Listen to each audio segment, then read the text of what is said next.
Bien, como para continuar con lo que estuvimos hablando en la última clase, que estuvimos hablando del tejido muscular, habíamos empezado a hablar un poquito, en general, de lo que se llaman tejidos excitables, ¿sí? Son aquellos que van a ser capaces de responder a un estímulo nervioso, entre los cuales principalmente se van a encontrar el tejido muscular y el tejido nervioso, ¿sí? Además de las glándulas secretoras de hormonas que tenemos en nuestro cuerpo. Habíamos empezado a hablar un poco acerca de cómo está constituido el sistema nervioso, cómo se lo puede dividir desde un punto de vista anatómico. Clasificamos en sistema nervioso central y periférico, donde se encontraban en el sistema nervioso central el encéfalo y la médula espinal, que son los productores de la corriente eléctrica a través de nuestro cuerpo. Del sistema nervioso central iban a salir un montón de cables que iban a constituir lo que se llamaba sistema nervioso periférico, ¿sí? Y dentro de ese sistema nervioso periférico nos encontrábamos,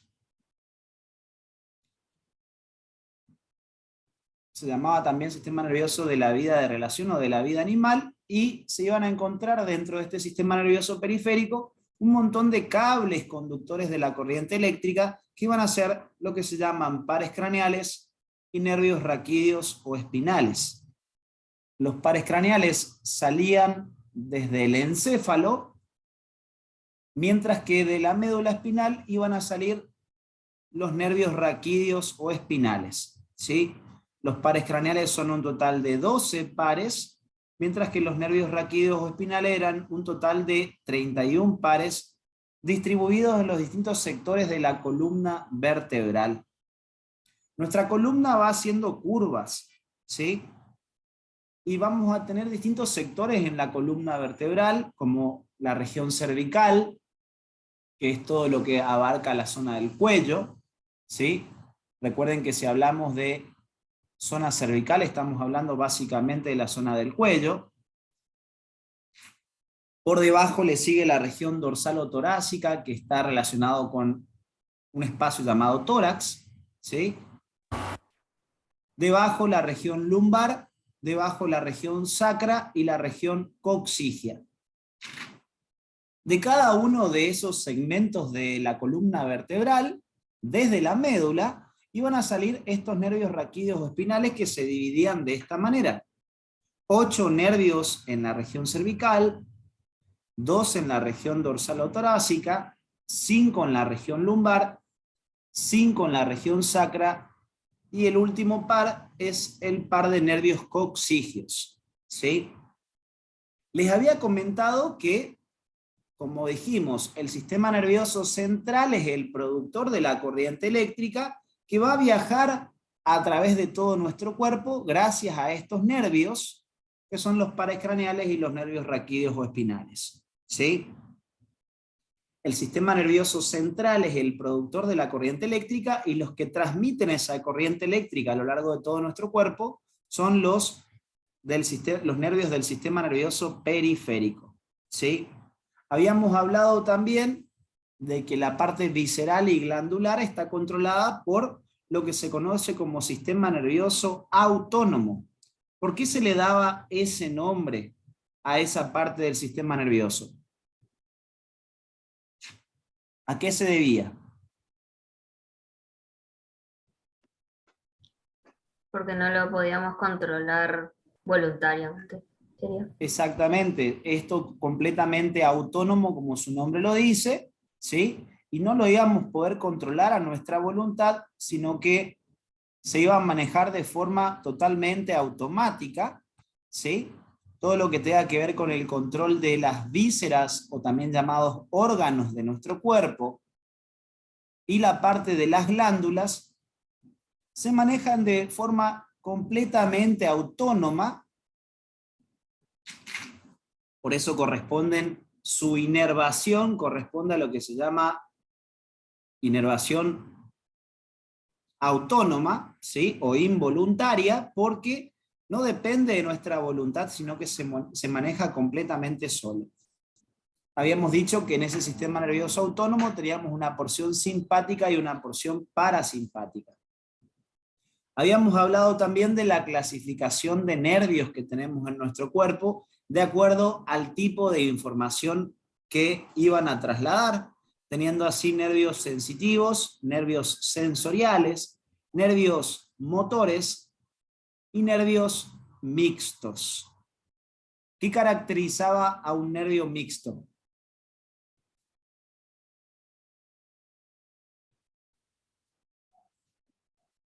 Que era un sensitivo y un motor. Tiene una parte sensitiva y una parte motora. Lo sensitivo, ¿qué tipo de información podía transmitir? Dolor. Dolor, Temperatura y presión. temperatura y presión. ¿Y el tipo de nervio motor? Contracción muscular. Es el que lleva los estímulos para la contracción muscular. Pregunto, lo sensitivo y lo sensorial, la información, ¿empieza en una parte periférica de nuestro cuerpo y se va hacia el sistema nervioso? ¿O empieza en el sistema nervioso y se va hacia una zona periférica de nuestro cuerpo? Lo ascendente, lo sensitivo y lo sensorial.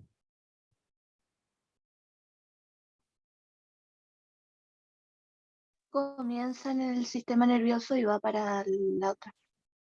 No, comienza en el sistema Desde el periférico. periférico. Va desde la periferia hacia el sistema nervioso, lo ascendente. Lo sensitivo y lo sensorial es ascendente y va desde una zona periférica hacia el sistema nervioso. Y el estímulo descendente, que es el motor, empieza en el sistema nervioso y se va hacia una zona periférica de nuestro cuerpo. ¿Qué es lo que más me interesa para ahora lo que es el ingreso? Obviamente que va a ser lo descendente, lo motor. Porque lo motor, como su nombre lo dice, va a llevar estímulos para causar las contracciones musculares. Y las contracciones musculares son las que nos permiten la movilidad de las distintas partes de nuestro cuerpo. O sea que cuando hablamos desde el punto de vista del tema músculo, ¿qué estímulos nos interesan? ¿Ascendentes o descendentes? Descendentes.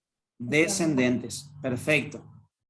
Habíamos hablado de toda esa clasificación de nervios y también les había comentado un poco acerca de la clasificación de las vías, justamente clasificándolas en ascendentes y descendentes, dependiendo de dónde empieza y dónde termina. Y ahí vemos que lo sensitivo y lo sensorial es ascendente y lo motor es descendente. Y que lo motor se podía dividir en piramidal y extrapiramidal. El piramidal se encargaba de los movimientos principales y los movimientos extrapiramidales son todos los movimientos que asociamos a un principal. De todas maneras, eso lo van a entender más adelante un poco mejor, ¿sí?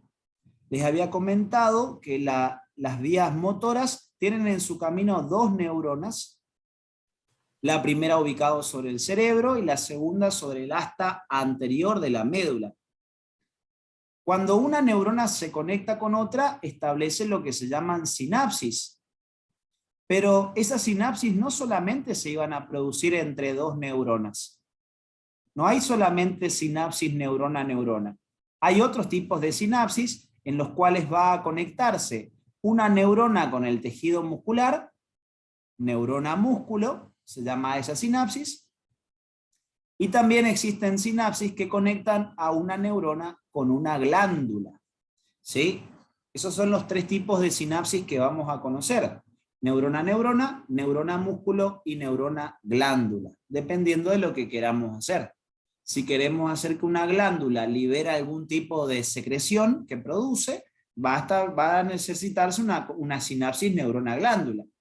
Si queremos causar contracción muscular, voy a tener que necesitar de una conexión neurona-músculo.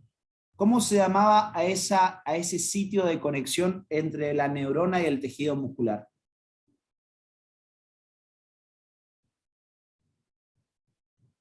Se la llamaba unión neuromuscular o placa motora. ¿Sí? Hay que repasar la primera clase para poder ver todo lo que viene ahora. ¿Sí? Así que si no lo hicieron, presten atención para entender todo lo que se pueda de esta clase y después, no es que me voy a meter directo al video de esta clase, sino que voy a tener que repasar el video de la clase anterior de músculos para poder ir conectando todo. Esto tiene un orden, ¿sí? Entonces van a tener que repasar de nuevo, si ya no lo hacen hace un tiempo, van a tener que repasar la clase número 1 del tejido muscular para después ir enganchando todo esto. ¿Sí? Cris, ¿cómo es que dijiste? No entendí. ¿Cómo? La pregunta que hiciste, no llegué a escuchar bien cómo era que dijiste. ¿Cómo se llama el sitio de conexión entre una neurona con el músculo? Ah, ok. Motoneurona, está mal, ¿no? Unión neuromuscular o placa motora se le llama a ese sector. Las motoneuronas son las neuronas que se encargan de llevar el estímulo motor. A eso se le llaman motoneuronas. ¿Sí? Okay. Pero la unión de una neurona con el músculo se llama unión neuromuscular o placa motora. ¿Se entiende?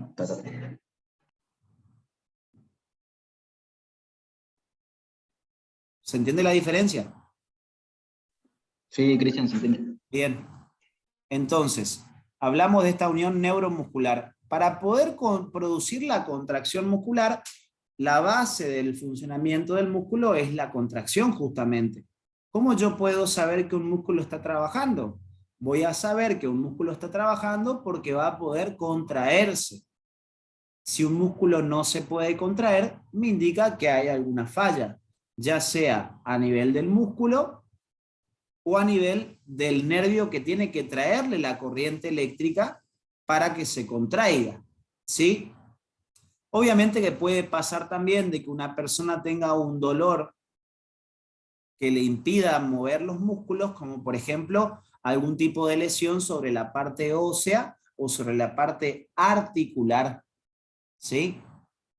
Eso también implicaría dificultad en el movimiento de un músculo, porque les había comentado, también en la clase pasada, hablamos de la clasificación de los músculos esquelético, que era el estriado esquelético. ¿Por qué se los llamaba estriados?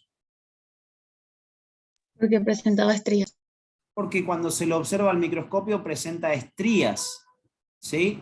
Y el músculo liso, a diferencia del estriado, no tiene estrías.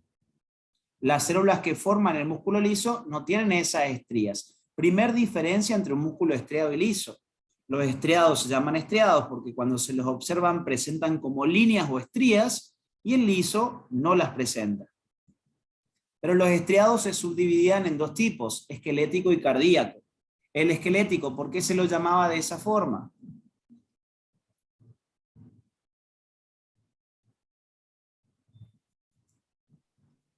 Porque se encontraba sobre el esqueleto. Porque se encontraban asociados esos tejidos musculares a la parte ósea de nuestro cuerpo, es decir, a nuestro esqueleto. Perfecto. ¿Y por qué se le llamaba estriado cardíaco al otro? Forma parte del corazón. Porque forma parte del corazón. ¿Y el músculo liso? ¿De dónde se lo encontraba el músculo liso? En algunos órganos. En todos los órganos, Vísceras. prácticamente en todos los órganos o vísceras. ¿Y dónde más? En los En vasos los sanguíneos. Y en los vasos sanguíneos, ¿sí? Primero que nada, hay que conocer todo lo general acerca de estos tejidos musculares como cosa general, su ubicación, chicos. Si yo no sé bien dónde está ubicado cada uno, yo no me puedo poner a estudiar con mayor profundidad cada uno, ¿sí? Lo que queremos hacer en estas clases de tejido muscular es centrarnos en aquellos que nos permiten la movilidad de las distintas partes de nuestro cuerpo. O sea, ¿en quién tenemos que centrar nuestra atención por el momento? En el estriado esquelético. En el estriado esquelético. ¿Por qué es importante estudiar eso? Porque recuerden, esto estaba dentro del cuadro de citoesqueleto. ¿Qué elemento del citoesqueleto era importante porque formaba parte del tejido muscular principalmente? Filamento de actina, ¿no? Los filamentos de actina, exactamente. Bien. Algo que diferencia a los vegetales de los animales es su capacidad de movimiento o desplazamiento desde un lugar a otro. Entonces, este tejido muscular es algo característico de lo que son las células animales, de los animales. Gracias a ese tejido muscular, el animal se puede mover desde un lugar al otro, cosa que no tienen las plantas. Las plantas no pueden levantar sus raíces y empezar a caminar desde un lugar al otro, porque no cuentan con este tejido muscular. El tejido muscular es algo que me diferencia a las células vegetales de las células animales. ¿Vamos hasta acá? Sí. ¿Todos me siguen? A ver si me prenden las cámaras, ¿eh? Veo 3 personas, 2 personas veo. Los otros no sé si están comiendo, están durmiendo, o qué están haciendo. Pero che. Hola, Lautaro. No se me hagan los vivos, ¿eh? Los que tengan cámara, por favor. Bien. Entonces, habíamos dicho que el tejido muscular estriado esquelético formaba parte de lo que se denominaba aparato locomotor. ¿Por qué se lo llamaba aparato locomotor? ¿Qué es locomoción? Movimiento. Movimiento o desplazamiento, ¿sí? Y ese aparato locomotor contaba con una parte pasiva o estática y una parte activa o dinámica. Los huesos y las articulaciones formaban la parte pasiva del aparato locomotor. ¿Por qué básicamente lo llamamos de esa forma? Porque los huesos y las articulaciones no tienen la capacidad de moverse por sí mismos. Si vos encontrás un hueso en la calle, el hueso no se puede mover solo. ¿A qué se llamaba articulación? ¿Cómo dijo? ¿A qué se llamaba articulación? La unión de dos huesos. A la unión de 2 o más huesos, ¿sí? Porque hay algunos sectores donde se pueden unir incluso más de 2 huesos, como pasa en el codo, ¿sí? Acá tenemos uniones de 3 huesos en total. Entonces, unión de 2 o más huesos se llama articulación. Una articulación no tiene capacidad de movimiento por sí mismo tampoco. Son sectores de palanca donde se ejecutan los movimientos. En ese sector de unión de un hueso con otro, o con más huesos, en esos lugares se ejecutan los movimientos de palanca, ¿sí? Pero las articulaciones también forman parte de la porción pasiva del aparato locomotor.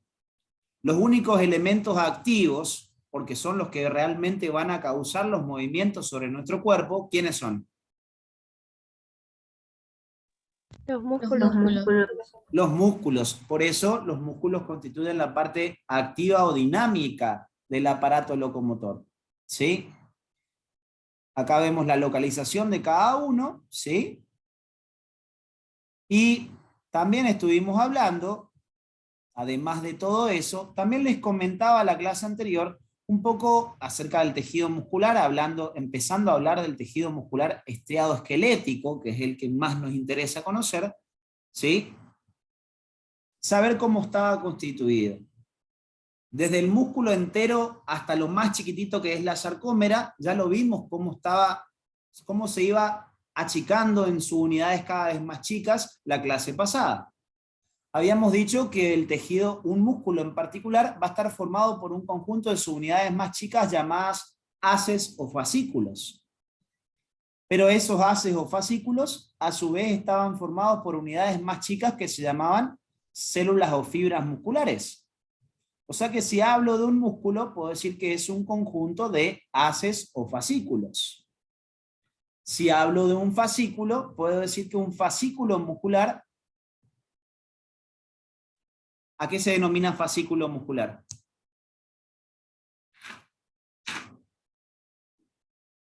A la fibra muscular. No es lo mismo. Un fascículo, ¿cómo está formado? Un conjunto. Conjunto de Por fibras. un conjunto de células o fibras musculares, ¿sí? Y estuvimos hablando de las características de las células musculares o fibras musculares. ¿Por qué el nombre de fibra? Porque a diferencia de las células clásicas que ustedes venían conociendo, esta célula muscular es de aspecto alargado, ¿sí? Por eso también tiene un aspecto fibrilar o fibroso, entonces se la llama también célula o fibra muscular. Y habíamos hablado de las características que presentan estas células o fibras musculares, que pueden medir desde solamente algunos milímetros hasta unos 30 centímetros de largo. Fíjense la gran longitud que pueden llegar a tener, ¿sí? Además, dijimos que se trataban de células que tenían un montón de núcleos ubicados en la parte más periférica del citoplasma, debajo de la membrana plasmática. Son células multinucleadas, con núcleos ovalados, achatados, que se ubican inmediatamente por debajo de la membrana plasmática de la célula. ¿Y cómo se la denominaba a la membrana plasmática de las células musculares? Sarcómero. No. Sarcolema. Sarcolema, ¿sí? Ojo con eso, porque cuando la facultad les hable directamente de sarcolema, ustedes ya tienen que saber que se está refiriendo ¿a quién? A la membrana plasmática de la célula muscular, ¿sí? Si en un enunciado le dicen el sarcolema, ya ustedes tienen que tener en su cabeza que sarcolema es la membrana plasmática de la célula muscular. ¿Sí? Ojo con esos nombres que toman en estos casos. En el tejido muscular, a la membrana plasmática también se la puede llamar sarcolema. ¿Y cómo se le denominaba al citoplasma de la célula muscular? Sarcoplasma. Sarcoplasma. Entre los elementos que va a tener el tejido muscular, requiere de un elemento fundamental para poder contraerse, que es el ion calcio. Y en las células, el principal lugar donde se deposita calcio, el principal banco de calcio de todas las células, es lo que se llama retículo endoplásmico liso, ¿sí? O también llamado REL, ¿sí? Todas las células presentan REL.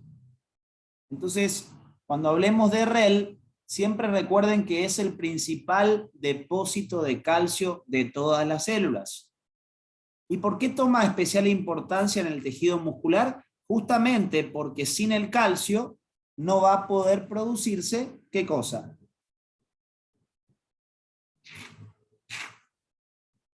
Contracción. La contracción muscular. Ya van a conocer de qué manera el calcio interviene en todo esto, pero si no hay calcio en la célula, ¿sí? Si no aumenta la cantidad de calcio en el citoplasma de las células, el tejido muscular no se va a poder contraer y por ende no va a poder desarrollar su tarea. Recuerden que la base de funcionamiento del músculo es la contracción. Y el calcio es un elemento necesario para que se pueda producir la contracción muscular. ¿Vamos hasta acá? Bien. El REL es el principal depósito de calcio de la célula. ¿Qué significa REL? Retículo endoplásmico liso. Pero ¿cómo se va a llamar al REL en la célula muscular?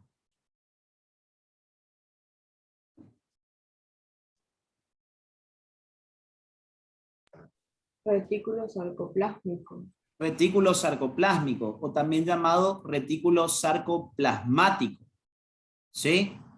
De las dos formas les pueden decir, y estamos haciendo referencia a todos estos nombres que les comento acá, tenganlos presentes, porque son muy parecidos, sarcolema, sarcoplasma, retículo sarcoplásmico. Ustedes tienen que saber bien a quién se refiere con cada uno. Sarcolema, la membrana plasmática. Sarcoplasma, el citoplasma de la célula muscular. Retículo sarcoplásmico es el REL de la célula muscular. ¿Vamos hasta acá?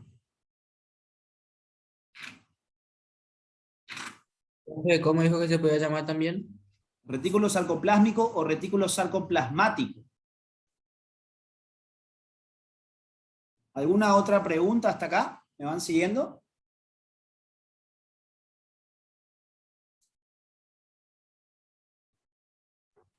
Chicos, No, profe, ninguna pregunta. ¿cómo? Le seguimos. Ninguna pregunta. ¿Ninguna pregunta? Bien. Seguimos entonces. El tejido muscular se caracteriza también por tener abundantes mitocondrias y depósitos de glucógeno. ¿Para qué sirve la mitocondria en cualquier célula? Para generar energía. Para generar energía. Entonces, esto nos lleva a pensar de que si el músculo tiene abundantes mitocondrias que se ubican también en la parte periférica del citoplasma, debajo de la membrana plasmática, igual que los núcleos, ¿sí? Si tiene abundantes mitocondrias, me está diciendo que el tejido muscular, al tener muchas mitocondrias, tiene gran cantidad de fábricas de energía, porque justamente para poder hacer que se contraiga el músculo, tenemos que gastar abundante cantidad de energía. ¿Sí? ¿El número mitocondrial en una célula es fijo? No. No. El número mitocondrial puede ir variando de acuerdo a qué tanta energía utilice ese tejido. O sea que cuanto más actividad física yo haga, se supone que ese músculo va a tener con el tiempo más o menos mitocondrias. Más mitocondrias. En la medida que más ejercicio hacemos, más números de mitocondrias van a generarse en esa célula muscular para justamente tener muchas fábricas de energía para poder hacer funcionar correctamente a ese músculo. Cuanto más actividad física haga, más contracciones musculares voy a ejecutar, entonces más energía voy a tener que gastar. ¿Tiene lógica? ¿Sí? ¿Me van siguiendo? Daniela, ¿vamos bien? Estás muy seria, Daniela. ¿Vamos bien? Bien. Sí. Así como pueden aumentar el número de mitocondrias, también el número de mitocondrias puede ir disminuyendo. Si yo estoy haciendo actividad física y de repente dejo de hacer todo tipo de actividad por un cierto tiempo, esas mitocondrias se van a ir disminuyendo en número, porque el tejido muscular se encuentra con un montón de fábricas que tienen en exceso, ¿y qué hace? ¿Las guarda o las manda a destruir? Las destruye. Las destruye. ¿Y a dónde las mandarías a destruir? ¿Cuál es el principal lugar de destrucción de material dentro de la célula? Lisosomas. Lisosoma. ¿Sí? El organoide fundamental para destruir material dentro de la célula es el lisosoma. O sea que si el tejido muscular de repente tiene muchas mitocondrias, pero dejamos de hacer actividad, va a pasar un tiempo y esa célula dice, ¿para qué tengo tantas fábricas de energía si este es un pachorriento que no hace actividad? Entonces, automáticamente va a optar no por guardarlas. La célula no se guarda nada en exceso, la célula no es acumuladora de cosas que no necesita. Entonces, lo que hace es mandarlas a destruir en un lisosoma. ¿Sí? O sea que esto nos lleva a pensar de que no solamente se pueden aumentar el número de mitocondrias en caso de ser necesario, sino que también, si no las utilizamos, esas células van a optar por mandarlas a destruir. ¿Vamos hasta acá o no? Bien. Sí, profe. ¿Y el glucógeno qué era? Era una forma de reserva de energía. En nuestro cuerpo hay cosas que se destruyen si están en exceso, como en este caso, si tengo excesivas mitocondrias y no las utilizo, la célula las manda a destruir. Pero una de las cosas que acumula nuestro cuerpo son fuentes de energía. Lastimosamente, si no estaríamos todos marcaditos, sin grasa, ¿sí? Los nutrientes que nosotros consumimos que producen energía, que ustedes ya saben que se denominan macro o micronutrientes. Macro. Macro. Macronutrientes, dijimos que teníamos principalmente hidratos de carbono, lípidos y proteínas como fuente de energía, ¿sí o no? Los ácidos nucleicos también se pueden llegar a utilizar en cierta forma como fuente de energía, pero los tres principales son lípidos, proteínas e hidratos de carbono, o sea, los tres componentes básicos de cualquier membrana, ¿sí? Nuestro cuerpo sí guarda depósitos de energía. ¿Por qué guarda? Eso, podríamos hablar muchísimo acerca de eso, pero ¿saben qué? Para resumirles un poco, sobre todo a los de medicina que van a tener que estudiar la evolución de la alimentación a través del tiempo, ¿sí? ¿Qué pasa? En las distintas épocas, a través del tiempo, la alimentación del ser humano fue cambiando, ¿sí? Y eso fue llevando justamente a que nuestro cuerpo también se vaya modificando, ¿sí? ¿Y qué pasaba? ¿Qué caracterizaba a la raza humana en algunos tiempos de la historia? En algunos tiempos de la historia, el ser humano tenía fuentes de alimentos que podía encontrar ampliamente en la naturaleza, o también, no solamente de origen vegetal, sino también animal. Entonces, en esos tiempos todo bien, había muchos alimentos, entonces el ser humano podía comer de distintas fuentes, obtener sus nutrientes. Pero también había épocas en las que el ser humano no se encontraba con mucha comida en todos lados. Entonces, el cuerpo optó por empezar a aprovechar, y cuando había excesiva cantidad de alimentos, los consumía, utilizaba lo que tenía que utilizar en el momento, pero también, si al cuerpo le sobraban nutrientes, los empezaba a depositar. A la hora de hablar de depósitos de energía, hay dos principales en nuestro cuerpo. ¿Cuáles son los principales depósitos de energía de nuestro cuerpo? Uno es el glucógeno. ¿Sí? El glucógeno es un depósito de azúcares. Porque está formado, el glucógeno es un polímero de glucosas. O sea, es como un árbol lleno de glucosas. ¿Sí? Es un polímero de glucosas, el glucógeno. ¿Y cuál es la otra forma de reserva de energía que tiene nuestro cuerpo?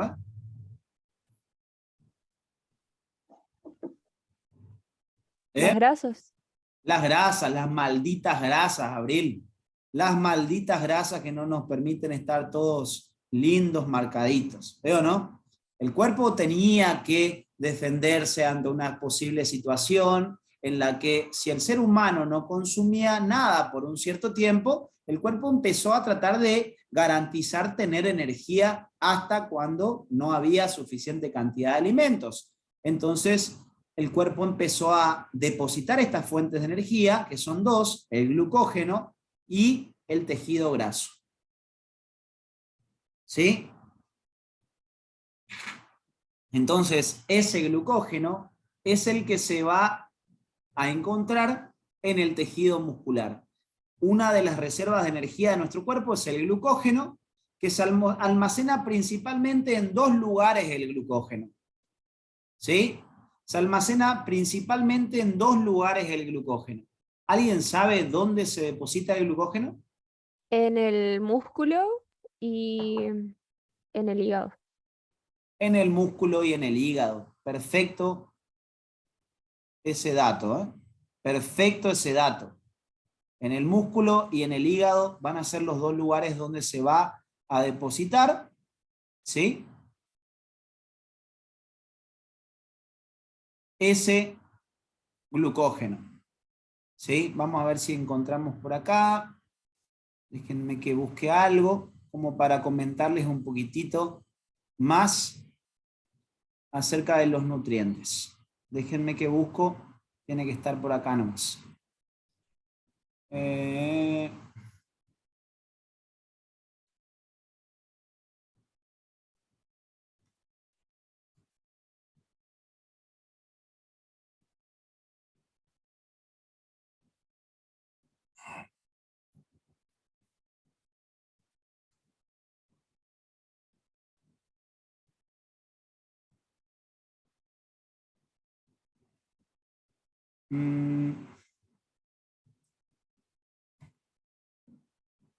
Bueno, a ver.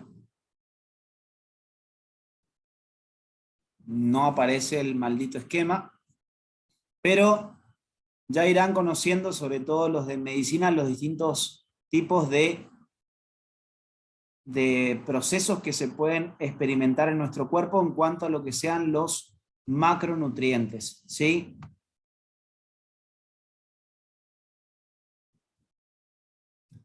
Hay distintos procesos para obtener energía, ¿sí? Como ser lo que se llaman glucólisis, glucogenogénesis, glucogenolisis, lipólisis, lipogénesis. Hay un montón de procesos, ¿sí?, que se van a experimentar en cuanto a lo que sean los nutrientes, ¿sí? En este momento no estoy encontrando ese dibujo, pero ya lo irán conociendo de todas maneras cuando vayan desarrollando estos temas, ¿sí? Sobre todo los de medicina van a tener que conocer más acerca de estos procesos. Acá está. Así que ya aprovecho y les comento. Díganme, porque no recuerdo exactamente. Mati ya le habrá comentado algunos nombres de esos, ¿sí? Díganme si este esquema yo ya les mostré. ¿Hablamos algo de este esquema o no? ¿No? Lucila me dice no desesperadamente. Miren esto, ¿eh? Por favor. Atiendan muy bien acá.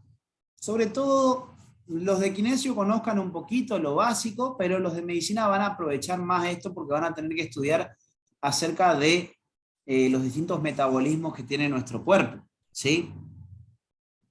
Nuestro cuerpo se caracteriza por realizar un montón de reacciones químicas que van a tener objetivos, obviamente. Nuestro cuerpo es un lugar gigante donde ocurren un montón de reacciones químicas. Por eso ustedes estudian la parte de química en el ingreso, ¿sí? ¿Y qué pasa? Esos llamados metabolismos tienen como objetivo fabricar determinadas cosas o destruir determinadas cosas con un propósito. No es que el cuerpo fabrica o destruye cosas porque sí, se hacen con un determinado objetivo, ¿sí? Pero básicamente cuando hablemos de cualquier metabolismo, los de kinesio no cierren sus oídos porque también lo van a tener que saber más o menos todo esto, para lo que sea el tema vitaminas, por ejemplo, donde se nombran varios de estos metabolismos que les voy a comentar, así que les viene bien a ambos grupos, ¿sí? Cuando hablamos de un metabolismo, entonces estamos hablando de un conjunto de reacciones químicas que tienen como objetivo la fabricación o la destrucción de determinados componentes, ¿sí? Estos procesos químicos ocurren en todas las células de nuestro cuerpo, ¿sí?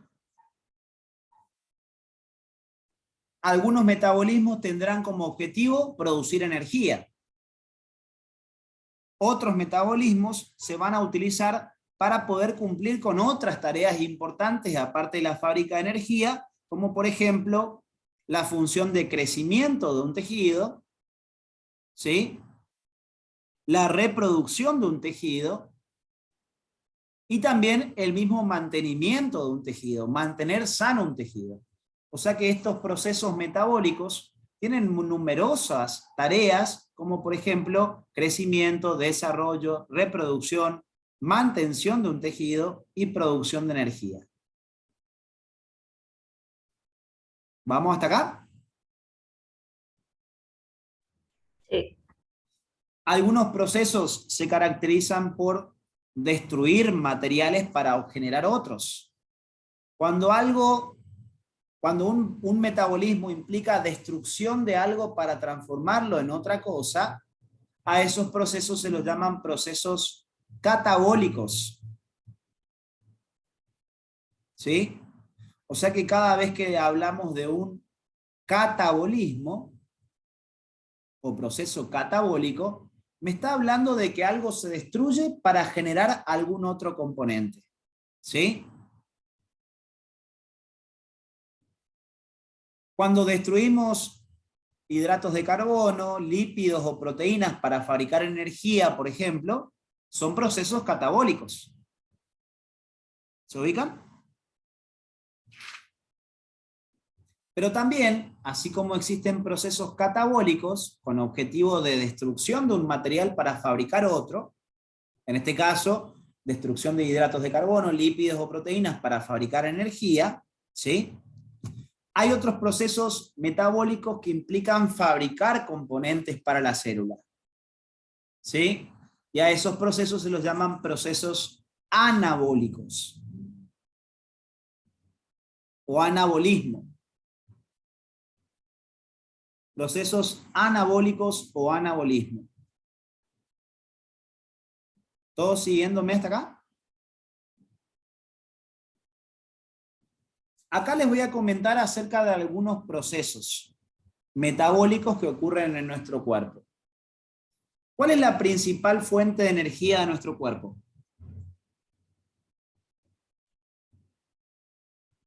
La glucosa. La glucosa. La glucosa, sin duda, es el principal componente que utiliza nuestra anaata cata desata. Está bueno eso, Dani, para acordarse, ¿sí? Ata cuando fabrica algo y cata cuando desata algo, destruye algo. Exactamente.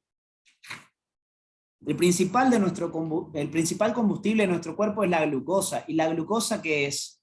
Es un hidrato de carbono, ¿sí? Entonces, hay veces, la mayoría de las veces, este proceso que les voy a comentar ocurre en nuestro cuerpo, en el cual a la glucosa yo la tengo que destruir. Yo consumo alimentos que tienen glucosa, ¿sí? Y esa glucosa no queda como glucosa en nuestro cuerpo, sino que las células la tienen que destruir para fabricar ¿qué cosa? Energía. Energía.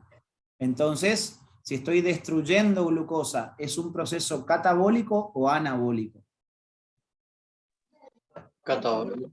Catabólico. Entonces, cuando yo destruyo glucosa para generar energía, que eso es algo que ocurre en todas las células de nuestro cuerpo, ¿sí? A ese proceso se lo va a llamar gluco, por glucosa, lisis significa ruptura. Glucólisis. Cuando hablamos de glucólisis, estamos hablando de un proceso en el cual se destruye glucosa para poder fabricar energía. ¿Me siguen hasta acá? Nuestras células van a estar produciendo glucólisis prácticamente en todo momento, ¿sí? Obviamente nuestro cuerpo necesita energía, entonces, ¿qué dice? Tengo glucosa, vamos a destruirla para fabricar energía. Pero vamos a un ejemplo para que tengan una noción más amplia, ¿sí? Vamos a suponer que yo como, en un determinado horario del día, como mucha cantidad de glucosa. ¿Para qué se supone que yo estoy consumiendo esa glucosa? Para que nuestro cuerpo la utilice para poder fabricar la energía que necesita. ¿Estamos de acuerdo? Ustedes comen porque necesitan energía. Entonces, si estamos comiendo, eso, claro, está relacionado con la insulina que ya estuvimos hablando un poco. Exactamente. Cuando nosotros consumimos una gran cantidad de glucosa, nuestro cuerpo utiliza esa glucosa, realiza glucólisis, para poder fabricar energía para nuestro cuerpo. Pero si la cantidad de glucosa que consumimos es mayor a la que mi cuerpo necesita en este momento, ¿sí? ¿El cuerpo qué dice? A esa glucosa que sobra, no la vamos a desperdiciar. Vamos a depositarla, ¿sí? Un primer depósito de glucosa que se hace, ¿sí?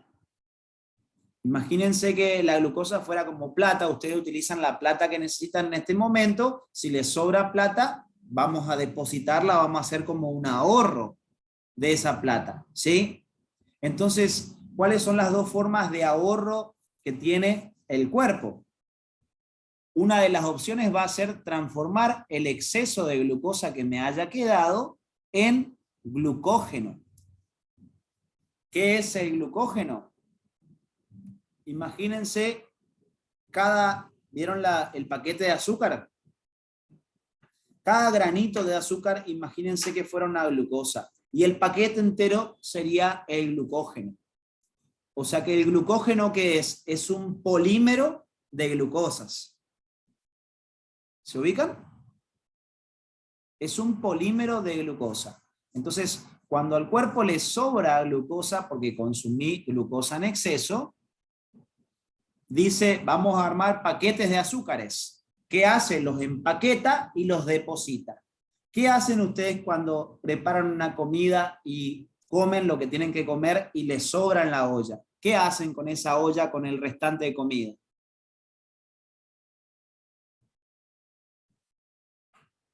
¿Eh? Gerardo, Guardar, calentar. ¿lo guardás para más tarde por las dudas por si pica el bagre? Bueno, tal cual, el cuerpo dice, me sobró glucosa, entonces ahora la vamos a guardar al exceso, vamos a guardarlo en la heladera. ¿Cuáles son las heladeras del cuerpo en las que se almacena glucógeno? Lo que me dijeron hoy, el hígado y el tejido muscular. ¿Sí? Entonces, ¿el glucógeno es algo que el cuerpo utiliza ya mismo o lo tiene como reserva de energía? Lo tiene como reserva. Una reserva. ¿Y para qué vos guardás esa comida? ¿Para consumirla más tarde? Si vos en tu casa más tarde no se cocina de nuevo, ¿vos qué hacés con ese depósito? Lo sacás de la heladera y lo consumís. ¿Sí o no? ¿Cuáles son las dos heladeras grandes en las que se guarda el glucógeno? El hígado y el El tejido músculo. muscular. El hígado y el tejido muscular. Entonces, cuando yo comí excesiva cantidad de glucosa, ya el cuerpo utilizó lo que tenía que utilizar mediante glucólisis para generar su energía, le sobró glucosa, dice, vamos a guardar esto para más tarde por las dudas. Entonces, un primer depósito de glucosa es transformar a esta glucosa en glucógeno. ¿Y qué dijimos que era el glucógeno? Un polímero de glucosa. Un polímero de glucosa. Entonces, cuando yo transformo a la glucosa, escuchen bien, en glucógeno, le pongo un nombre, glucógeno génesis. Génesis es generación de glucógeno. Génesis es generación o formación. Entonces, como el proceso se llama glucógeno génesis, ¿qué estoy generando? Glucógeno. Glucógeno. ¿A partir de quién formás glucógeno? Glucosa. De la glucosa. A partir de esa glucosa que te sobró, que el cuerpo no está utilizando para fabricar energía en este momento. Ya generó la energía que necesitaba, entonces dice, esto me sobró, ¿qué hago? Lo guardo en la heladera. ¿Cómo lo guardo en la heladera? Lo transformo en glucógeno. ¿Sí? Entonces ese proceso en el que vos transformás la glucosa en glucógeno, que es una forma de reserva de energía, a ese proceso, ¿cómo se lo llama? Glucógenogénesis. Glucógenogénesis. Vamos a suponer que tenías tanto exceso de comida que ya guardaste y llenaste tu heladera. Ya llenaste esas heladeras, llenaste el hígado de glucógeno y llenaste el músculo de glucógeno y te sigue sobrando glucosa. Comiste tanta glucosa que el cuerpo consumió lo que tenía que consumir, llenó las heladeras de glucógeno y le sigue sobrando glucosa. Ahí es donde estamos en problema. ¿En qué sentido? En que la glucosa que sigue sobrando ahora se transforma en tejido graso. ¿Sí? Entonces, cuando ya se llenaron los depósitos de glucógeno, que son el hígado y el músculo, me sigue sobrando glucosa, vamos a suponer, si comí mucha cantidad de glucosa, entonces ahora el hidrato de carbono, que es la glucosa, se transforma en lípidos, en grasa. Y según lo que ven en el esquema, ¿cómo se llama al proceso de generación del tejido graso? Lipogénesis. Lipogénesis. ¿Sí? Lipogénesis. Ahí está el problema de consumir grandes cantidades de calorías en los alimentos, porque si el cuerpo ya utilizó lo que necesitaba y le sobra, empieza a transformarlo en glucógeno, llena las heladeras de glucógeno, el hígado y el tejido muscular, y si le sigue sobrando, porque comí como animal, transforma la glucosa en grasa. ¿Y cómo se llama ese proceso? Lipogénesis. ¿Hasta acá me siguen? Naomi, ahí contesté lo que me estabas preguntando. Perfecto. Lo transforma en grasa. Cuando comemos mucha cantidad de glucosa, un alimento que tiene muchos azúcares, no asocien azúcar con dulce, ¿eh? Acuérdense que puede ser un alimento que no sea necesariamente dulce y tiene mucha cantidad de glucosa, como pasa con todos los que sean alimentos ricos en harina. ¿Sí? Bien. Ahí está el por qué el que quiere adelgazar empieza a comer sin harinas. ¿Sí? Porque es hidrato de carbono puro. ¿Está? Entonces lo transforma en grasa. A ese proceso se llama lipogénesis. Pero vamos a suponer que después de haberme atragantado con tanta comida, hice primero glucólisis, utilicé lo que tenía que utilizar, hice glucógenogénesis, lo deposité en el hígado y en el músculo, hice lipogénesis, la transformé el resto en grasa, ¿sí? Vamos a suponer que pasa bastante tiempo sin que yo vuelva a consumir comida, ¿sí? Si yo al cuerpo le dejo sin comida por bastante tiempo, el cuerpo cuenta con esa reserva.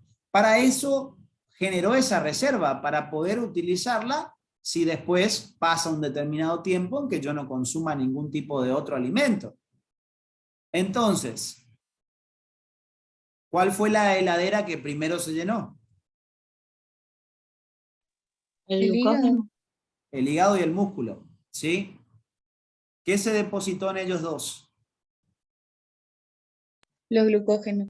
El glucógeno. Entonces, si pasa mucho tiempo sin que yo consuma alimentos, mi cuerpo ya no tiene glucosa como glucosa en sí, sino que ya la transformó en glucógeno, ese exceso. Ahora tengo que abrir ese paquete de azúcar, que es el glucógeno, un polímero de glucosa, y transformarlo nuevamente en glucosa. Transformar de glucógeno a glucosa nuevamente. Entonces, para hacer eso, tengo que romper el paquete de azúcar, que es el glucógeno, para que cada pelotita de azúcar se libere nuevamente para utilizarse.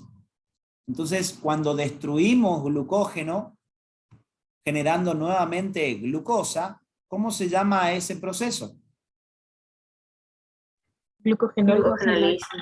Glucogenólisis. ¿Está? Glucogenólisis o glucogenólisis también la suelen llamar. Entonces, eso es importante. A ver, ¿cuáles son las dos reservas? ¿Cuáles son las dos formas de reserva de energía que tiene nuestro cuerpo? Glucógeno y Lípido.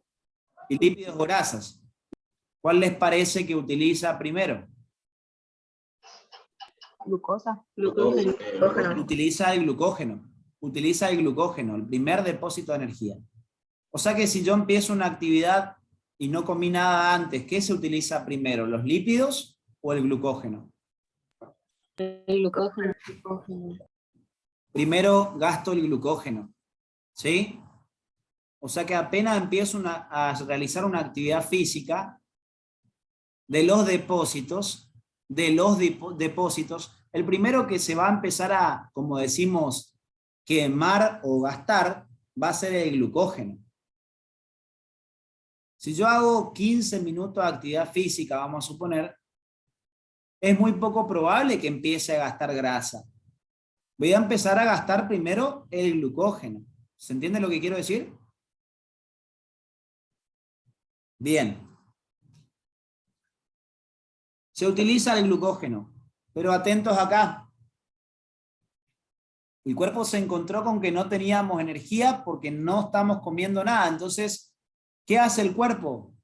Le dice, che, alerta, no estamos comiendo nada, no, este dueño que tenemos, nuestro amo, no nos está dando de comer, dice el cuerpo. Entonces, el cuerpo se las tiene que amañar para poder generar energía. ¿Sabe que tiene depósitos? Sí. Recurre entonces a utilizar primero el glucógeno. Pero acá hay un problema.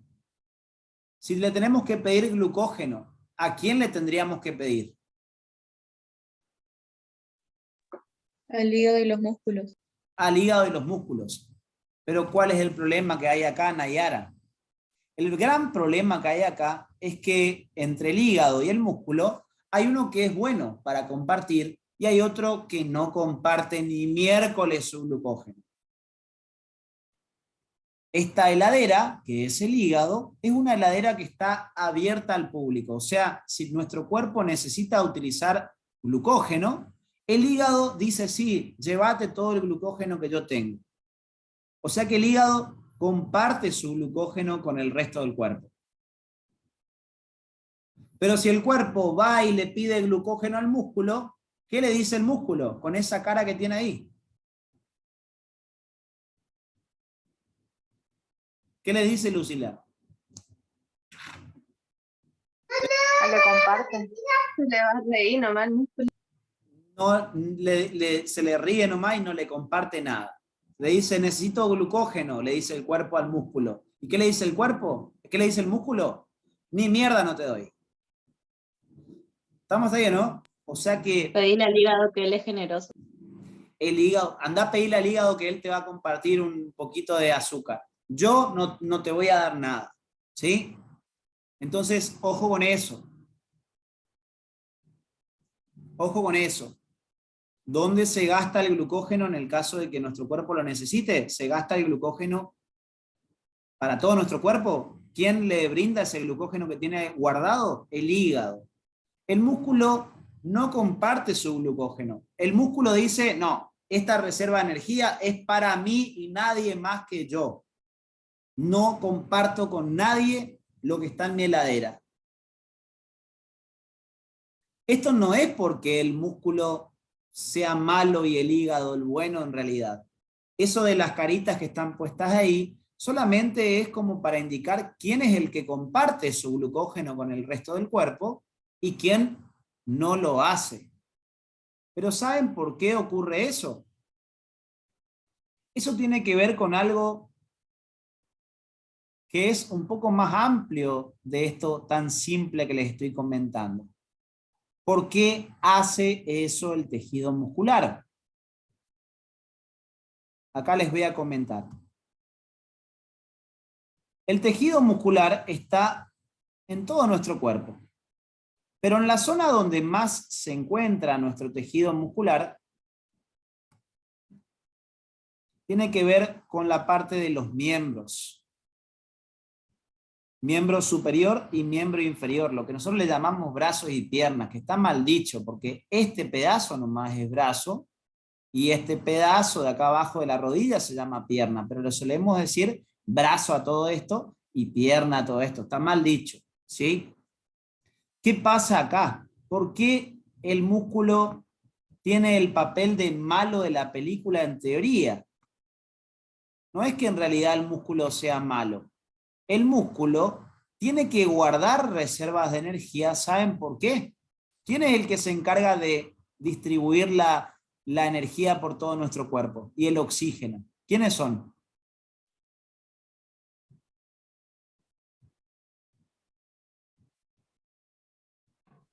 La sangre. El entero. ¿Cómo? Glóbulos Son los rojos. colectivos que transportan el oxígeno y los nutrientes por todo nuestro cuerpo. El eritrocito o glóbulo rojo. Claro, esas son las Arterias, células. venas. Claro, todo lo que sean los vasos sanguíneos, arterias y venas. ¿Estamos ahí, no? ¿Qué pasa si yo ando en la calle? ¿Alguien sabe cuánto normalmente tenemos de litros de sangre en nuestro cuerpo, más o menos? 5 litros. ¿Cómo?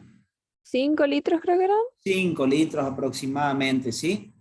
Pero vamos a suponer que yo ando feliz por la calle saltando, voy por la calle como Caperucita así saltando de felicidad, y no miré la calle cuando estoy cruzando. Y de repente pasa un vehículo y me arranca un brazo y una pierna. Me arrancó un brazo y una pierna. Si a mí se me corta todo el miembro superior y todo un miembro inferior, empiezo a perder sangre por esas heridas, ¿sí o no? Y vamos a suponer que en vez de tener 5, como tengo que tener en condición normal, empiezo a perder mucha sangre y en vez de tener 5 litros, tengo 3 litros nomás ahora. Alina prendió la cámara pues se empezó a emocionar con el que me atropellaron. Qué bárbaro, ¿no? En vez de tener 5, paso a tener 3 litros de sangre. ¿Les parece que el transporte de nutrientes va a ser eficaz como tener 5 litros?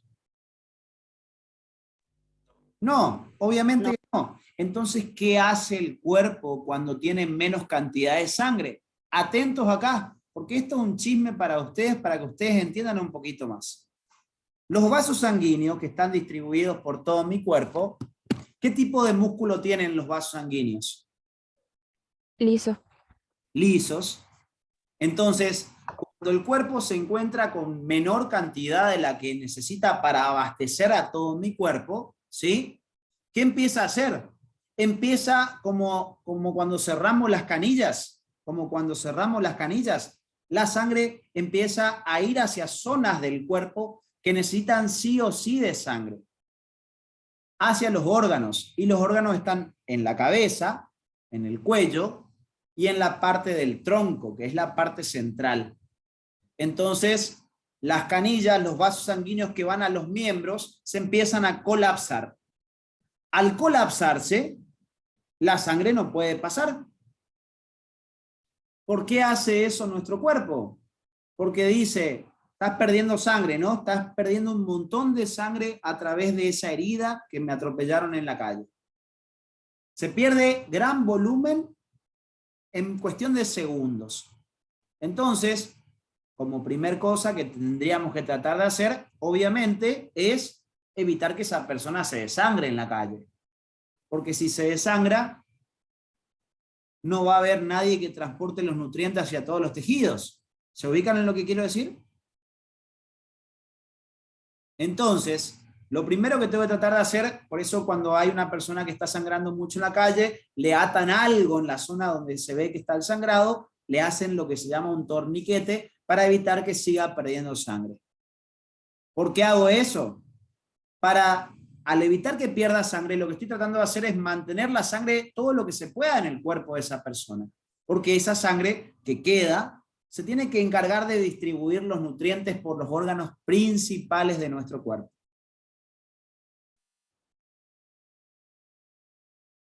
Los distintos tejidos de nuestro cuerpo tienen distinta tolerancia. Escuchen esto. Los tejidos de nuestro cuerpo tienen distinta tolerancia a la falta de oxígeno y de nutrientes. No todos los tejidos toleran la falta de nutrientes y de oxígeno por igual. Los órganos como el cerebro, los pulmones, el corazón, los riñones, ¿sí? Son órganos que necesitan continuamente que se les esté llevando sangre. Entonces, cuando me atropellan, vamos a suponer, y empiezo a perder sangre, se dispara como una especie de señal de alerta. Imagínense una sirena en su cuerpo.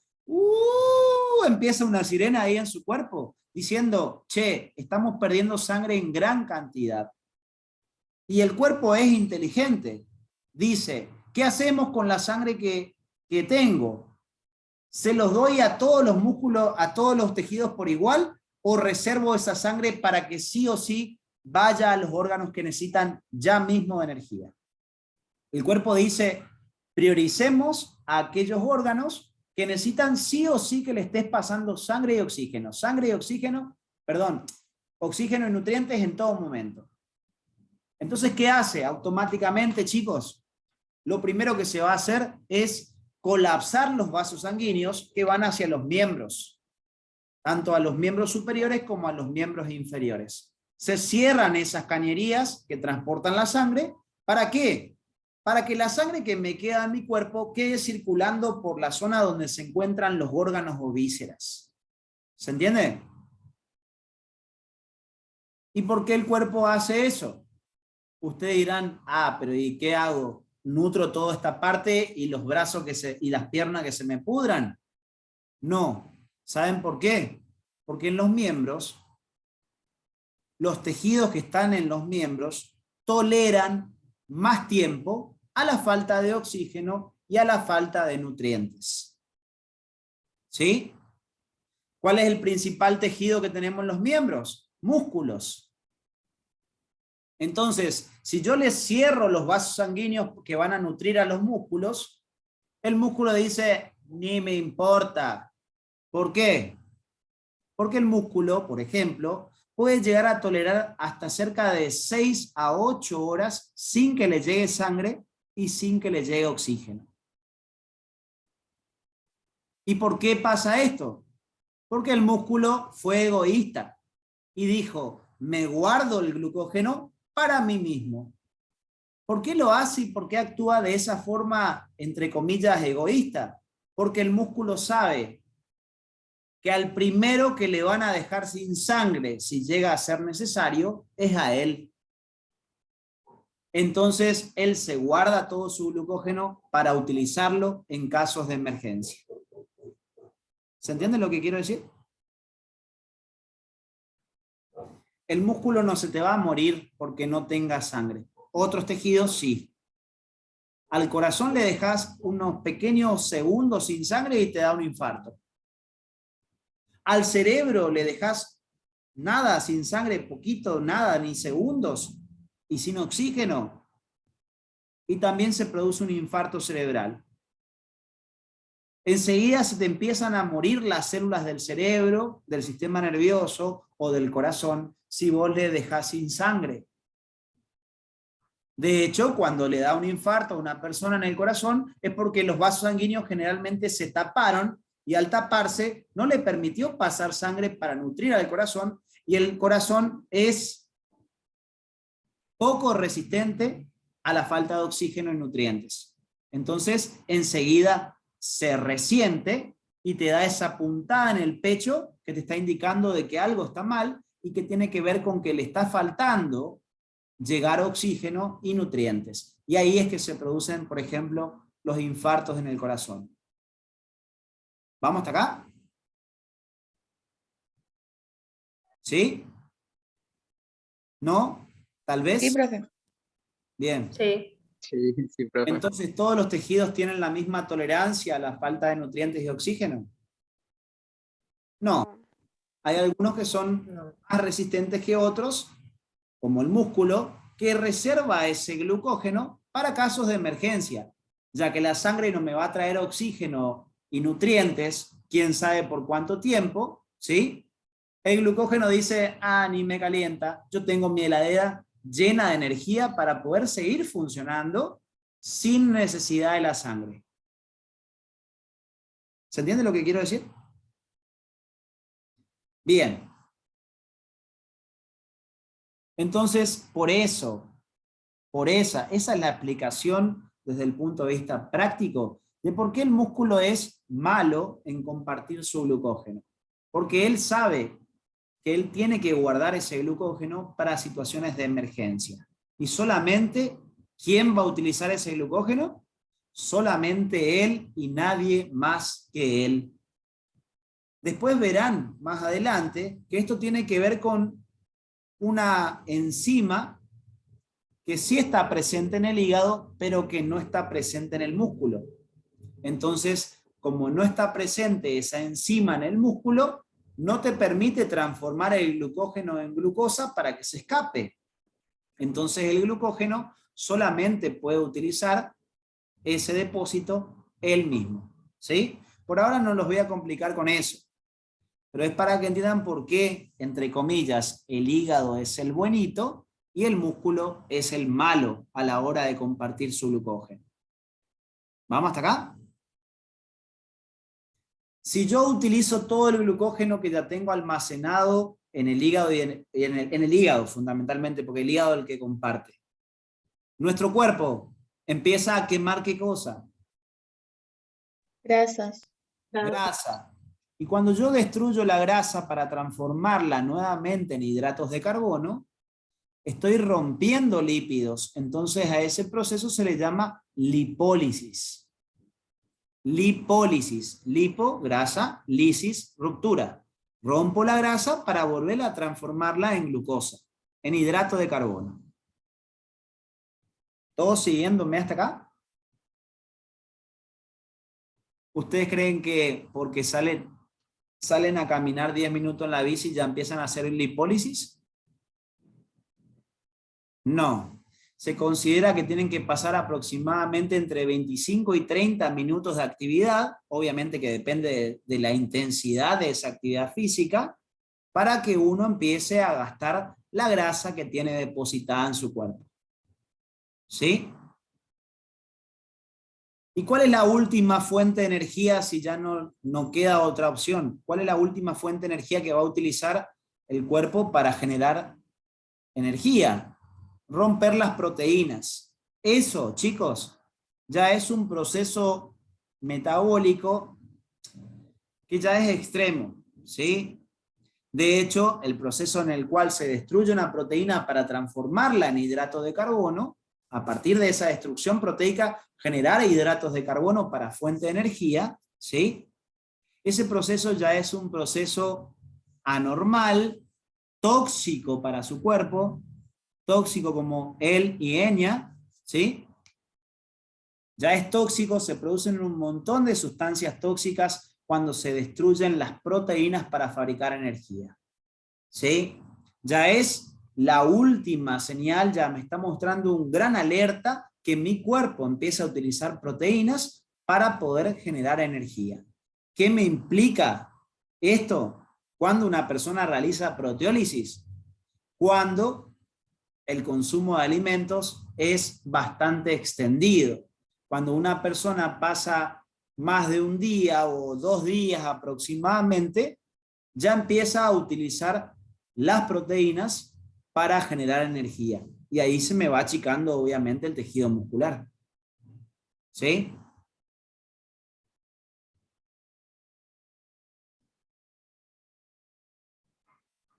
Las proteínas que se consumen para el gimnasio tienen que ver con, siempre que queremos lograr estimular al músculo, necesitamos consumir más proteínas para darle crecimiento a esas células, para que nuestro músculo sea grande, ¿sí? Si vos haces mucha actividad física, se van a tener que fabricar un montón de proteínas dentro del músculo, entonces vos necesitas consumir aminoácidos o proteínas para tener fuente de aminoácidos justamente para fabricar nuevas proteínas. ¿Vamos? Bien. Y en el caso de que no te alcance lo que consumís, ¿de qué, Abril? No, yo decía por lo que dijo Nico en el chat, porque por lo general las nutricionistas recomiendan consumir proteínas extras cuando no te alcanzan los requerimientos y, por ejemplo, si vos querés generar volumen Claro. muscular. Exactamente. Y si no consumís la suficiente cantidad, si vos haces física no vas a ver mucho cambio en el tejido muscular, no va a haber tanto agrandamiento del tejido muscular como si lo consumís. ¿Sí? Incluso si se consumen las proteínas de más cuando no lo necesitas, sería un desperdicio, mal dicho supongo, porque Sí, se está va a bien. liberar todo en la orina. Y de la destrucción de proteínas se generan un montón de elementos tóxicos. ¿Y saben quién? Los radicales libres. Exactamente, los radicales libres van a conocerlos más adelante. Un montón de sustancias tóxicas, entre ellos radicales libres, que pueden dañar no solamente las células de nuestro cuerpo, sino también hasta el propio ADN de las células. Y ahí ya estamos en una complicación bastante amplia, ¿sí? ¿Y saben qué órgano se daña mucho cuando consumimos excesiva cantidad de proteínas? El riñón. Riñón. ¿Sí? Claro, cuando hay trastorno en la alimentación, obviamente que si vos no consumís la cantidad de nutrientes necesarios para el día, tu cuerpo empieza a entrar en alerta, empieza a utilizar todos los nutrientes que tiene y después empieza a gastar tu tejido muscular. ¿Sí? A mí me pasó que cuando me operaron pasé como 3 días y medio sin tomar agua siquiera, solamente me pasaban suero, una gana de destapar el suero y así metérmelo por la boca, pues tenía la boca seca, tenía sed, tenía hambre, quería matar gente, ¿sí? La única fuente era por vena, que me introducían líquidos para mantenerme nutrido entre comidas, pero yo veía a una enfermera y le quería morder el brazo, ¿sí? Y obviamente la cantidad de nutrientes que me pasaban no llegaba a abastecer lo que mi cuerpo necesitaba en ese momento, pero ¿qué pasa? Como yo tuve una cirugía abdominal, el movimiento de las vísceras del aparato digestivo se detiene después de una cirugía, entonces ¿qué pasa? Si yo como comida como cualquier otro momento, mi alimento no avanza por mi aparato digestivo porque los órganos del aparato digestivo se quedan como paralizados por un cierto tiempo, y ustedes saben que el proceso normal de un alimento con el paso del tiempo es la putrefacción. Entonces puedo generar una putrefacción de alimentos que terminan infectándome el interior del cuerpo, y eso es algo peligroso. Por eso se suspende la alimentación en determinadas cirugías a unos pacientes. ¿Sí? A mí lo único que me introducían era glucosa por la vena, pero mi aparato digestivo decía, dame una hamburguesa. ¿Sí? Entonces, en ese caso, yo en cuestión de 3 días y medio, entre que me interné y que empecé a comer, imagínense, se empezó a consumir mi tejido muscular también. ¿Sí? Se empezó a consumir por la gran, más allá de 1 día y medio, 2 días, sin comer nada. Sin comer se le dice inanición. ¿Sí? En un estado de inanición prolongada, sin comer ningún tipo de alimentos, ¿sí? Mi cuerpo empezó a realizar ¿qué proceso metabólico de todos estos? Hizo glucogenólisis, hizo lipólisis, empezó a quemar la grasa, pero después de un cierto tiempo empieza a destruir proteínas. O sea que hizo proteólisis para que mi cuerpo siga teniendo fuente de energía. ¿Se entiende lo que quiero decir? Pero el estado de proteólisis ya es un caso extremo en cuanto a lo que tenga que ver con síntesis de energía. ¿Sí? Y no es recomendable. Ya no es recomendable. ¿Sí? Las proteínas, en ese sentido, las proteínas, en ese sentido por ahí, entre comillas, digamos que no estoy tan en desacuerdo con el que es vegetariano o vegano, ¿sí?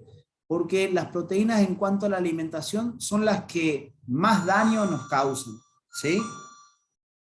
Son las que más daño nos causan. Producen un montón de sustancias tóxicas, radicales libres, ¿sí? Que no solamente son dañinas para nuestras células, sino que además pueden ser causantes de un rápido envejecimiento de los tejidos y daño de los tejidos.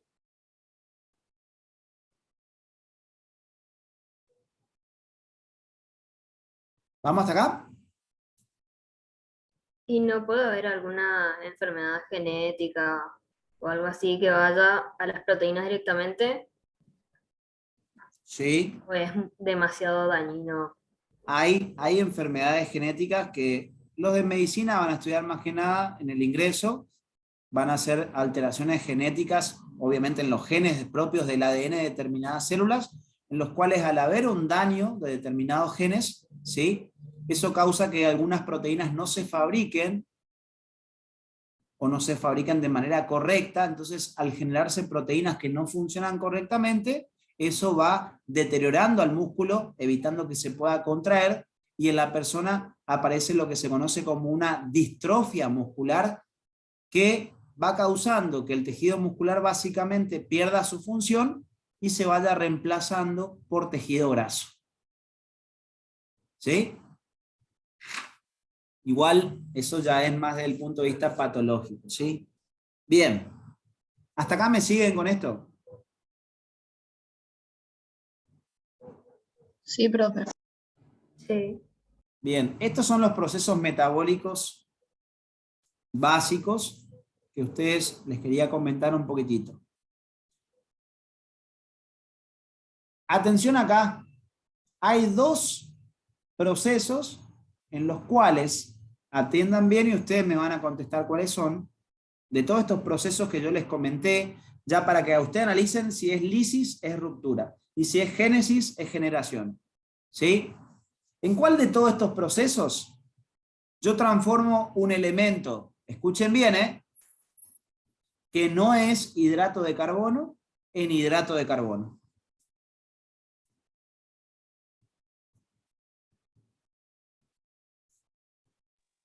Lipólisis. Lipólisis y Proteólisis. la proteólisis. Exactamente. En ellos dos estoy transformando algo que no es un hidrato de carbono en un hidrato de carbono, en glucosa. A esos dos metabolismos en los cuales, escuchen bien, transformo un elemento que no es hidrato de carbono en hidrato de carbono, a esos dos procesos se los conoce como gluconeogénesis. Gluconeogénesis. Analicemos el término. Gluco, ¿por qué? Por Por glucosa.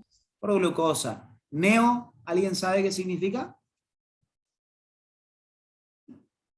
¿Verdadero, creo? Eso es eu. Neo significa... ¿Y génesis? Creación. Creación o generación. Entonces, ¿qué significa gluconeogénesis? Crear glucosa. Crear glucosa, ¿qué? Generación de glucosa a partir de un compuesto que no es glucosa. Exactamente. Generación de nueva glucosa a partir de un elemento que no es hidrato de carbono. ¿Se entiende lo que quiero decir? ¿Todos me siguen? ¿Qué significaba neo, profe? Neo es nuevo. ¿Todos siguiéndome? Bien. Todo esto lo pueden llegar a escuchar en vitaminas, chicos. Cuando ustedes escuchen la vitamina fulanita de tal, es importante para la glucólisis, ya saben que es para destruir la glucosa y transformarla en energía. ¿Se entiende? Que si yo digo tal vitamina participa en la gluconeogénesis, es porque ayuda a transformar a las proteínas o a los lípidos en hidrato de carbono. ¿Me entienden lo que quiero decir? Para eso nos sirve entender de forma básica en qué consiste cada proceso. ¿Sí? Bien. Esto es una clase extra que en realidad yo generalmente no la doy, pero me va a tocar dar algunas clasecitas extras que por ahí den más con otros profes, pero que como a mí me gusta meter la cuchara en todas las clases de todos, yo les comento igual. Seguramente más adelante también les comentaré algunos secretitos acerca de las vitaminas, porque sé que es un tema que por ahí muchos no les gusta estudiar mucho, ¿sí? O que les cuesta aprender, porque tiene muchas cosas de memoria. Entonces, si bien yo no me voy a meter en la parte química de las vitaminas, como sí los otros profes, con los que den vitaminas, los químicos, como les digo yo no le voy a hablar tanto de la parte química, pero por ahí les voy a tirar bastantes tips como para que ustedes entiendan más fácil el tema vitaminas desde un punto de vista biológico. ¿Sí? Eso más adelante, en otro día que les quiera chismosear de eso. ¿Sí? Pero ahora les quería comentar acerca de estos procesos metabólicos como para que ustedes ya vayan teniendo una noción básicamente en qué consiste cada uno, porque se van a cansar de escuchar glucólisis, gluconeogénesis, glucogenogénesis, y tienen que saber en qué consiste el proceso. ¿Vamos hasta acá? ¿Sí? Bien. Ya los voy a ir largando enseguida, pero escúchenme un ratito más. Esto respecto a los procesos metabólicos. Todo esto lo veníamos hablando en la clase anterior, ampliamos en esta parte para que conozcan un poco los metabolismos, hablamos de las características de la célula o fibra muscular, que es todo esto que está acá. Estas son todas características de la célula o fibra muscular, ¿sí? Pero la célula o fibra muscular, a su vez, está formada por unidades más chiquitas, dijimos que se llamaban miofibrillas, ¿sí? Entonces la célula muscular está formada por un conjunto de miofibrillas. Y esas miofibrillas, yo les comenté en la clase anterior, va a estar fragmentada.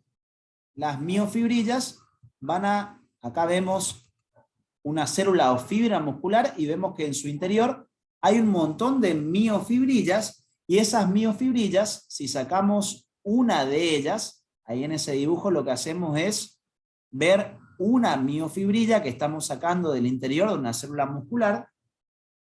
Vamos a ver que esa miofibrilla tiene pequeños segmentos o fragmentos, y esos segmentos de una miofibrilla es lo que se conoce como sarcómero, ¿sí?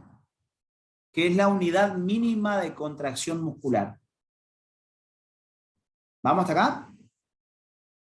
Unidad mínima de contracción muscular. Si yo tengo que delimitar una sarcómera, en una sarcómera, imagínense que de acá hasta acá va la sarcómera, de una mano a la otra. En los extremos de una sarcómera se encuentran estructuras conocidas como discos Z. ¿Sí?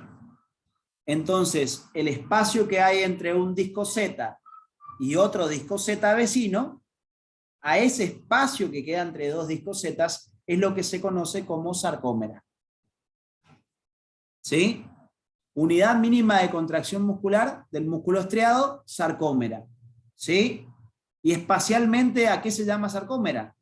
Al segmento ubicado entre dos discos Z. ¿Vamos hasta acá? Bien. Sí.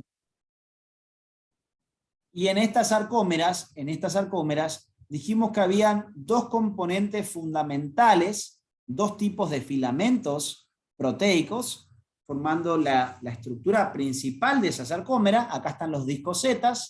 Les comenté que cuando la sarcómera se achica de tamaño, me está indicando que eso está mostrándome una contracción o una relajación muscular cuando se achica. Una contracción. Una contracción. Similar a un acordeón, cuando un músculo se contrae, todas las sarcómeras se van a acortar en simultáneo. ¿Sí?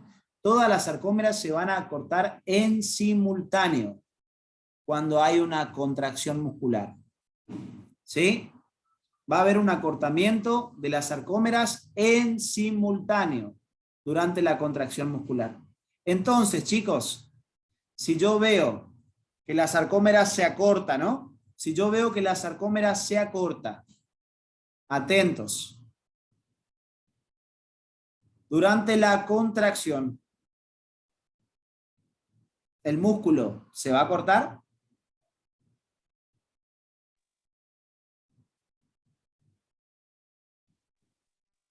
Sí. Elementos más chiquitos que se llaman sarcómeras se acortan durante la contracción. ¿El músculo también se va a cortar durante la contracción? Sí. Sí.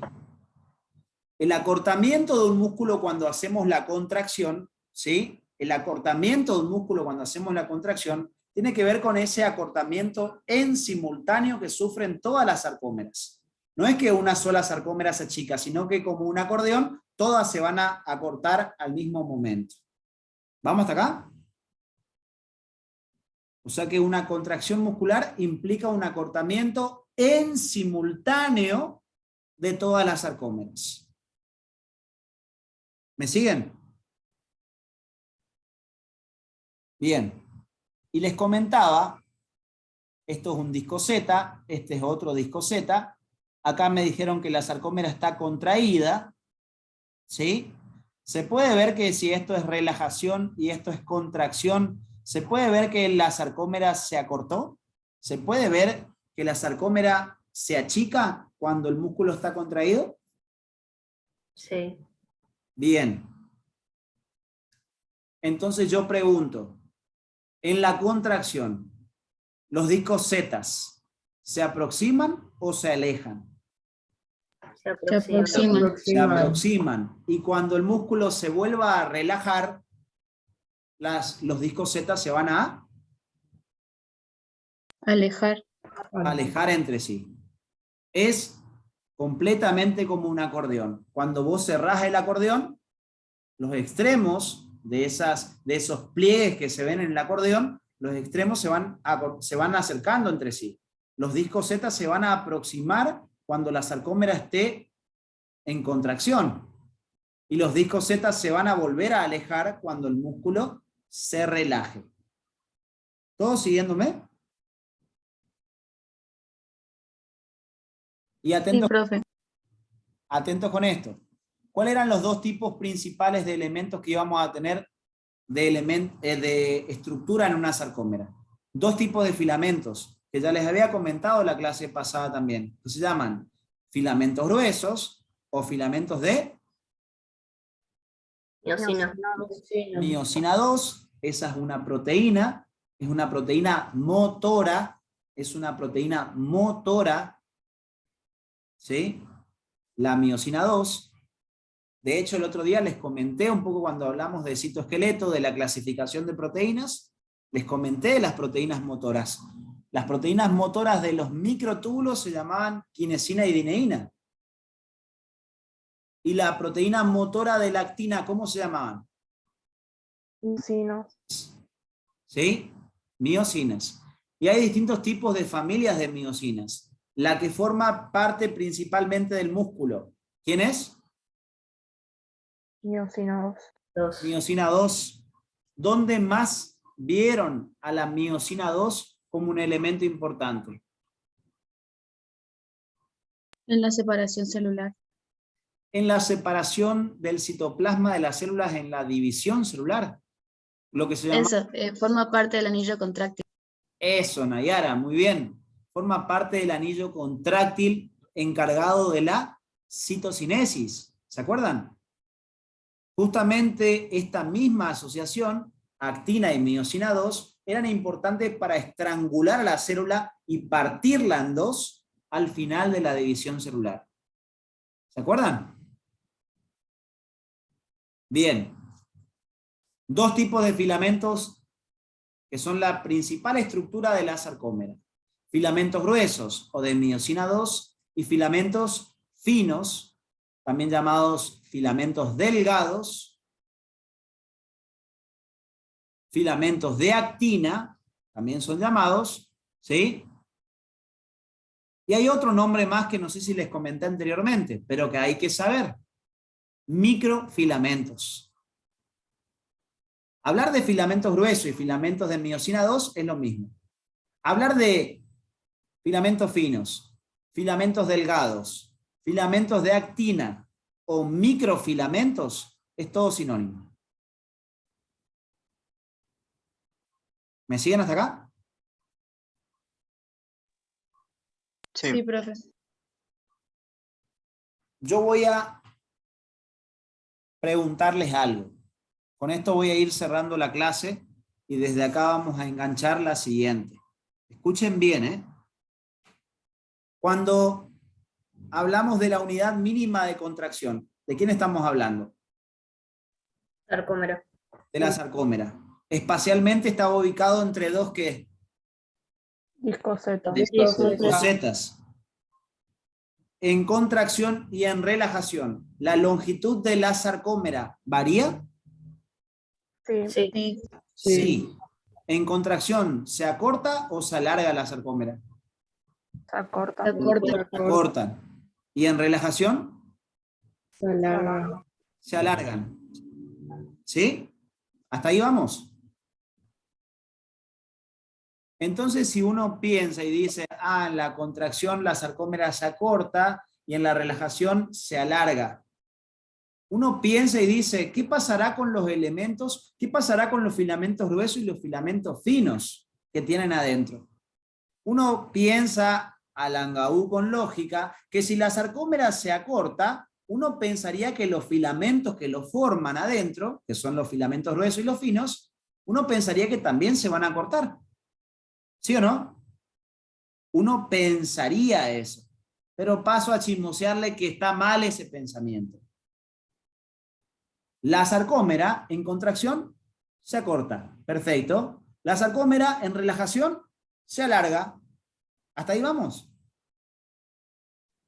Pero mi pregunta es, ¿qué pasa con los filamentos gruesos y los filamentos finos en contracciones o en relajación? Atiendan bien, por favor, a esto que les voy a mostrar acá.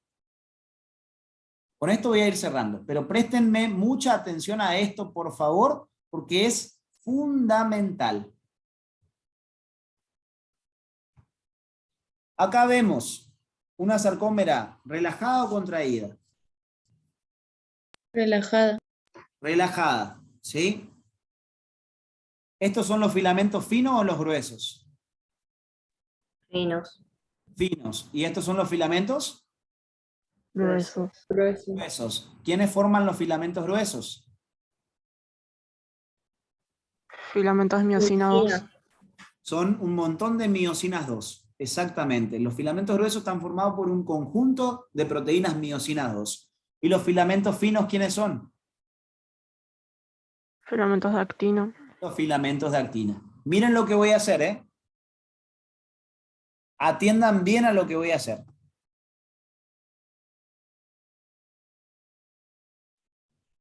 Ahí marqué, ¿qué cosa? Marqué la longitud de quién. ¿De los filamentos finos? De los filamentos finos o de actina. Esa sarcómera me dijeron que está en relajación. ¿Estamos de acuerdo, no? Sí. ¿Se ubican? Miren la longitud que tiene el filamento de actina cuando la sarcómera está relajada. Yo traslado esta regla. Miren lo que hago, ¿eh? Miren por favor, atentos acá. Me voy para la sarcómera que está contraída. Se puede ver que la sarcómera se achicó, ¿no? ¿La sarcómera se achicó? Sí. ¿Contracción? Sí. La sarcómera se acortó en contracción porque los discos Z se aproximaron o separaron. Se aproximaron. Se aproximaron. Entonces ahí está el error de que uno piensa, bueno, si la sarcómera se acortó, debe ser que los filamentos que lo forman también se acortan. Miren lo que pasa. Esta era la longitud del filamento de actina en la sarcómera relajada. ¿Estamos de acuerdo, no? ¿Sí? Sí. Bien. Sí. Miren la longitud del filamento de actina en la sarcómera contraída. ¿Cambió en algo? No. No. No cambió absolutamente nada. Y ahora miren lo que hago. Tomo la medida del filamento grueso de miosina. ¿Sí? Estiro un poquito acá. Esa es la longitud del filamento grueso de miosina en relajación o en contracción. Relajación. En relajación. Y ahora muevo esta regla y llevo a esta regla para abajo. ¿Cambió en algo la longitud del filamento grueso? No.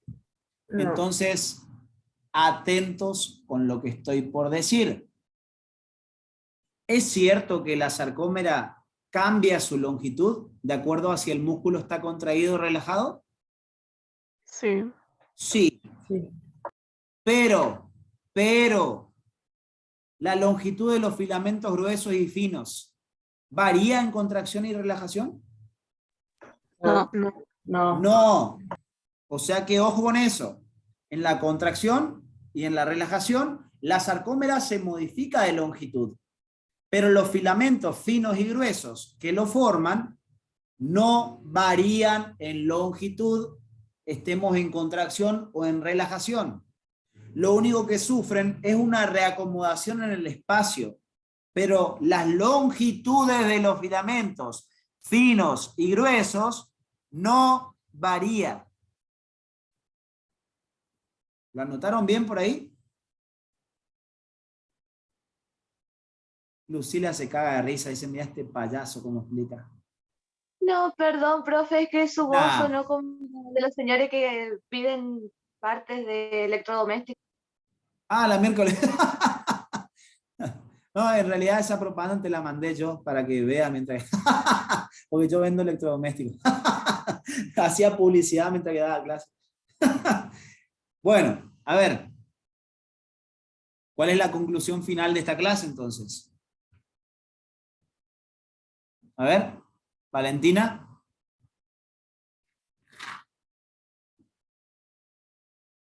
¿Qué aprendiste en esta última parte de la clase, Valentina?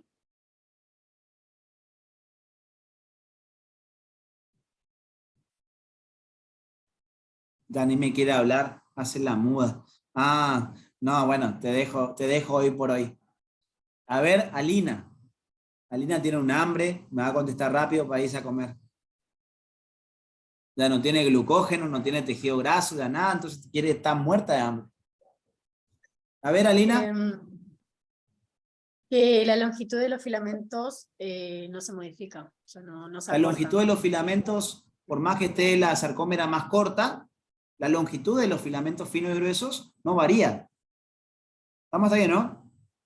Es algo muy importante eso, pues les pueden preguntar, a pesar de un verdadero o falso, vamos a suponer, a pesar de que durante el proceso de contracción las sarcómeras se acortan en longitud, la longitud de los filamentos que la constituyen no varían en tamaño. ¿Es correcto o no? Es correcto, ¿sí? Así que con eso los voy a dejar por hoy. Quería llegar a avanzar un poco más, pero nos desviamos un poco hacia los procesos metabólicos. Está todo importante igual, todo re importante. Así que en la clase siguiente, ¿qué vamos a hacer? Vamos a hablar un poco más acerca de todo esto del tejido muscular. Vamos a, básicamente, hablar de lo que teníamos que hablar hoy en realidad, pero bueno, pasaron cosas. Vamos a hablar de un tejido que rodea al músculo, es un tejido que está presente en todos los tejidos de nuestro cuerpo, en todos los órganos de nuestro cuerpo, mejor dicho. Es un tejido que se lo encuentra en todo nuestro cuerpo, que se llama tejido conectivo. Así como cualquier órgano tiene su propio tejido conectivo, a partir del cual viajan los vasos sanguíneos para nutrir a un tejido, en el tejido conectivo se encuentran los vasos sanguíneos que nutren a un órgano o a un tejido, ¿sí? Vamos a hablar en la clase siguiente del tejido conectivo en relación al músculo, ¿sí? El tejido conectivo o de sostén del músculo. Y vamos a ver 3 tipos de tejido conectivo en relación al músculo, ¿sí? Que van a ser lo que se denominan epimicio, perimicio y endomicio. Eso siempre se pregunta en los exámenes de ustedes. Así que la clase siguiente que hablemos de músculo, por favor presten mucha atención a cuando hablemos de eso, ¿sí? Y una vez que hablemos de ese tejido conectivo en relación al tejido muscular, ¿sí? Vamos a hablar de más un poco acerca de los filamentos gruesos y finos de la sarcómera, ¿sí? Y vamos a ver también los distintos sectores que hay en una sarcómera, porque a pesar de que sabemos hasta el momento que una sarcómera es el espacio extendido entre un disco Z, que es esto que hace zigzag, ¿sí? Entre un disco Z y otro, eso es una sarcómera, al lado va a haber otra sarcómera, de este lado otra sarcómera, y así una tras otra, ¿sí? Vamos a conocer los distintos sectores de la sarcómera o bandas, ¿sí? Que vamos a poder encontrar. Vamos a ver qué pasa con esas bandas en la contracción, si se modifican o no se modifican durante el proceso contráctil. Y una vez que hablemos de eso, vamos a hablar de cómo esas bandas se comportan al visualizarse en un microscopio, ¿sí? Vamos a darle los nombres a las bandas que vamos a conocer, a dos principales, y vamos a ver su comportamiento frente al microscopio, ¿sí? Así que todo eso sería lo siguiente a analizar en nuestra próxima clase. No sé si tienen algo para preguntar, yo con esto voy cerrando el video de hoy.